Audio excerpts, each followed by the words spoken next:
The moment Princess and reportedly blocked Meghan Markle from stepping into that newly open garden, the entire atmosphere changed. Tell us in the comments where you're watching from. In today's commentary, I'm tracking a story that's quickly dominating public discussion. The setting is Regent's Park, where a garden dedicated to the late Queen Elizabeth has just opened.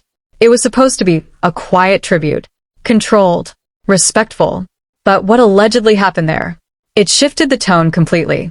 Princess and stands as the monarchy's most unyielding traditionalist, a figure known for discipline and quiet authority. Meghan Markle remains the controversial outsider, someone who stepped away yet still casts a long shadow over the institution. And the monarchy itself feels like it's tightening its structure, redefining who stands where and why. She is not representing the crown, a reported remark circulates. And I'm thinking that's not just protocol, that's positioning. That's a line drawn with precision. But you haven't heard the craziest part, because this moment didn't just happen randomly. It comes at a time when public perception of the monarchy is shifting, especially among younger audiences who question its relevance. Every appearance now carries weight. Every absence carries even more. And this alleged exclusion? It didn't feel accidental. It felt staged without being announced, controlled without being explained. Witnesses reportedly described a subtle but undeniable pause. A moment where movement stopped, where attention quietly redirected. No raised voices, no dramatic confrontation, just a controlled interruption that said everything without saying much at all. That's how power operates when it doesn't need to prove itself. It plays out like a scene from a high-stakes political drama where someone approaches the door expecting entry and instead meets silence. Or like standing at a velvet rope, invitation in hand, only to realize the list is changed without telling you. Sources suggest the garden itself was designed as a lasting tribute to Queen Elizabeth's legacy, a symbol of continuity and unity. But here's the twist. Online observers are convinced this moment wasn't about ceremony. It was about identity, about defining who still fits within the narrative of royalty and who no longer does. And that's where everything sharpens.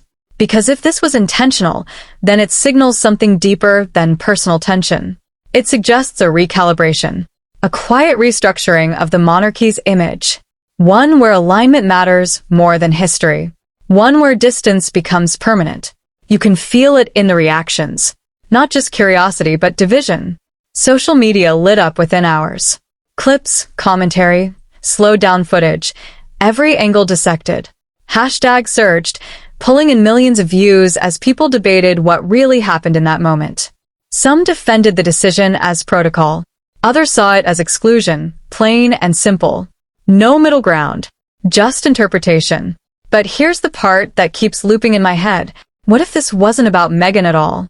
What if this was about control? Because in institutions built on symbolism, exclusion isn't an accident.